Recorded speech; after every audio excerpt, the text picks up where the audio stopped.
Hello বন্ধুরা, welcome to my channel. আমি রনিতা। বন্ধুরা, আমি আজকে তোমাদের সঙ্গে শেয়ার করব ঠাকুর শ্রী শ্রী রামকৃষ্ণ পরমহংসদেবের অমৃতবাণী। ঠাকুর বলেছেন যে মানুষগুলি দেখতে সব একরকম, কিন্তু ভিন্ন প্রকৃতি। কারুর ভিতর সত্ত্বগুণ বেশি, কারুর রজগুণ বেশি, কারু তমগুণ। পুলিগুলো দেখতে সব একরকম, কিন্তু কারুর ভিতর ক্ষীরের পোর, কারুর ভিতর নারকেলের ছাই, কারুর ভিতর কলাইয়ের পোর। আমার কি ভাব জানো? আমি খাই দায় থাকি, আর সব মা জানে। আমার তিন কথাতে গায়ে কাটা বেঁধে, গুরু, কর্তা আর বাবা।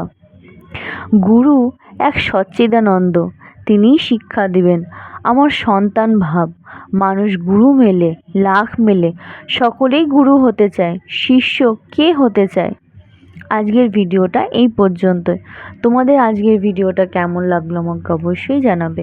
আমার ভিডিও তোমাদের ভালো লেগে থাকলে অবশ্যই আমার চ্যানেল সাবস্ক্রাইব করবে, লাইক, শেয়ার আর কমেন্ট করতে ভুলবে না। দেখা হচ্ছে নেক্সট ভিডিওতে।